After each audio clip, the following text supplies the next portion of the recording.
Bismillahirrohmanirrohim. Assalamualaikum warahmatullahi wabarakatuh. Bertemu lagi dengan saya Setia Rani pada mata pelajaran Geografi kelas 11. Materi geografi saat ini saya akan membahas tentang karakteristik wilayah daratan dan perairan Indonesia. Yang pertama, karakteristik wilayah darat Indonesia.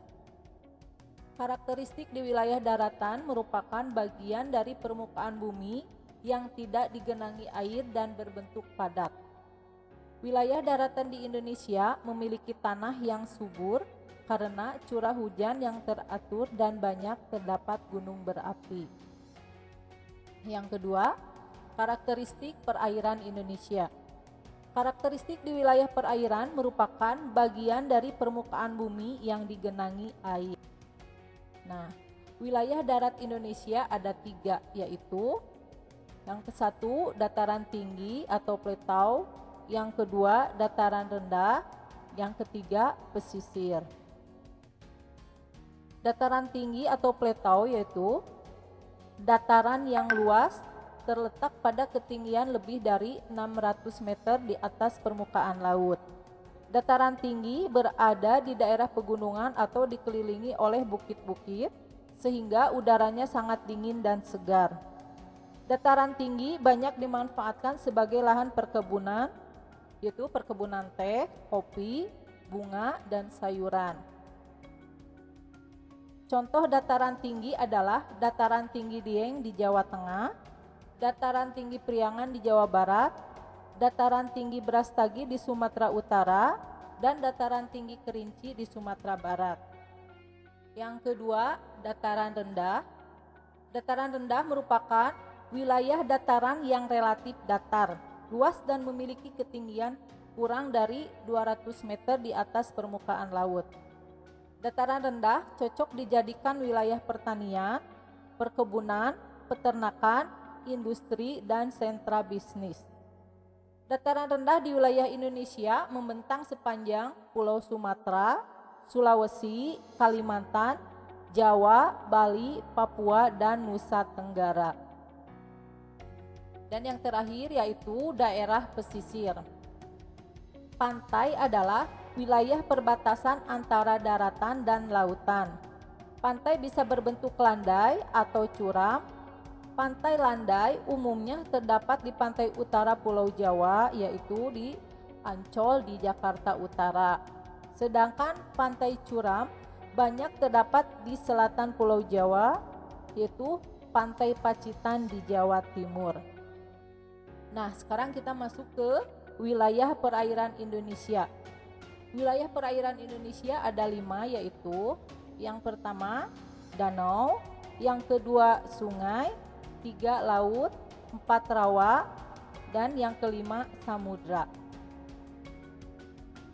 Danau merupakan permukaan bumi berupa cekungan di darat yang sangat luas dan digenangi oleh air yang dikelilingi daratan.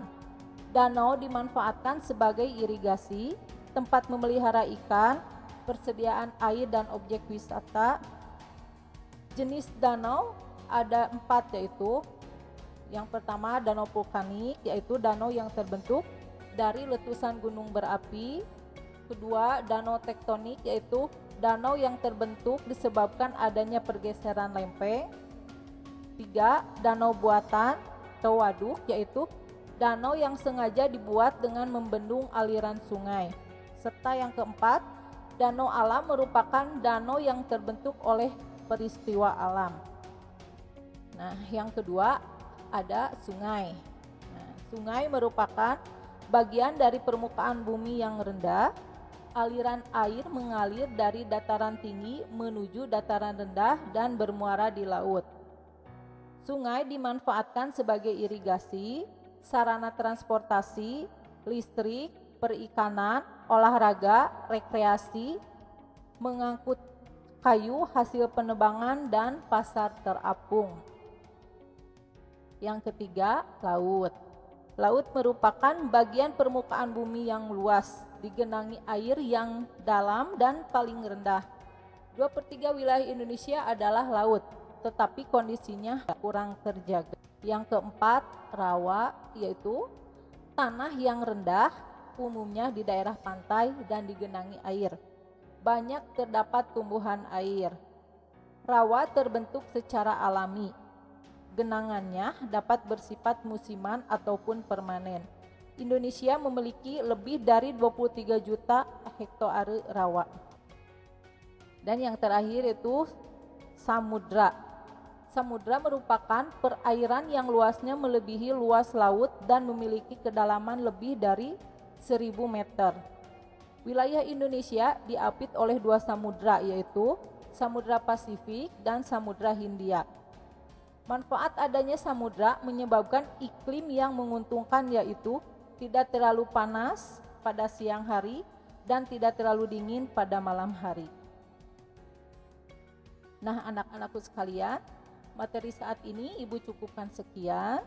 Untuk penilaian, kalian semua masuk ke Google Classroom. Atas perhatiannya, Ibu ucapkan terima kasih. Billahi taufiq wal hidayah. Wassalamualaikum warahmatullahi wabarakatuh.